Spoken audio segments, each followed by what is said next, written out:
Assalamualaikum warahmatullahi wabarakatuh.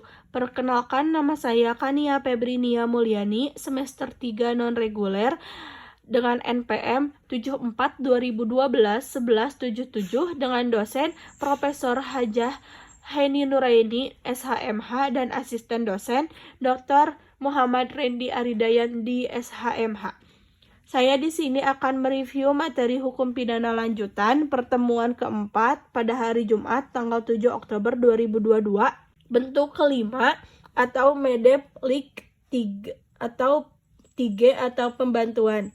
Diatur dalam pasal 56 KUHP, yaitu ada dua bentuk, yaitu satu, pada saat kejahatan dilakukan. Dalam hal ini tidak ditentukan bentuknya secara limitatif dalam undang-undang. Dan yang kedua, sebelum kejahatan dilakukan. Dalam hal ini, undang-undang memberikan batasan, memberikan kesempatan, sarana, atau keterangan. Pertanggungjawaban pembantu, yaitu KUHP, mengatur pidana untuk pembantuan adalah lebih ringan daripada pelaku, yaitu dalam pasal 57 ayat 1 dan ayat 2. Maksimum pidana pokok dikurangi 1/3, dan apabila kejahatan diancam pidana mati atau seumur hidup, maka maksimum pidananya adalah 15 tahun. Pertanggungjawaban pembantu yaitu satu, memidanakan untuk pembantu adalah lebih ringan dari pelaku. Ada dalam pasal 57 ayat 1 dan ayat 2 KUHP. Pengecualian terhadap prinsip di atas adalah pasal 333 ayat 4, yaitu merampas kemerdekaan orang untuk membantu dipidana sama dengan pelaku. Dan pasal 231 ayat 3, yaitu penyimpanan barang pembantu si pidana sama dengan pelaku. Pidana tambahan untuk membantu sama dengan pelaku ada di pasal 57 ayat 3, dan dalam pertanggungjawaban pembantu KUHP menganut sistem tidak tergantung pada pertanggungjawaban pelaku dalam pasal 57 ayat 4. Dalam pertanggungjawaban pidana, bagi pembantu hanya dihitung yang sengaja dipermudah atau diperlancar beserta akibat-akibatnya saja. Pasal 58 KUHP mengatur mengenai kualitas pribadi yang dapat menghapuskan, mengurangkan, atau memberatkan pengenaan pidana bagi pelaku tindak pidana. Pasal 58 ini peringatan bagi praktisi. Penyertaan dengan kealpaan atau culpos del deming. Tindak pidana yang disebabkan karena kealpaan pada prinsipnya tidak dapat dipidana karena tidak mempunyai unsur kesengajaan. Contohnya, si A memberikan gunting pada B yang katanya ingin menggunting kain, tetapi ternyata digunakan oleh B untuk melakukan kejahatan. Berdasarkan contoh di atas, maka mereka yang membantu melakukan tindak pidana tidak dapat dipidana karena tidak mempunyai unsur kesalahan atau kesengajaan. Sekian review materi hukum pidana lanjutan pertemuan keempat. Saya akan lanjut dengan review jurnal kasus tindak pidana penipuan dalam jual beli online.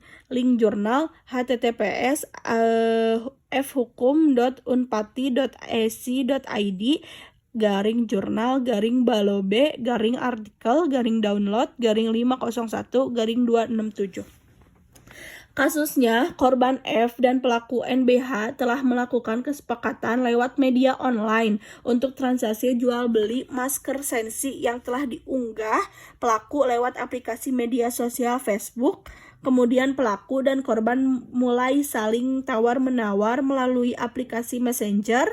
Korban dan pelaku sepakat mengenai harga 170.000 per box dengan memesan masker sebanyak 15 box dengan harga 2.550.000.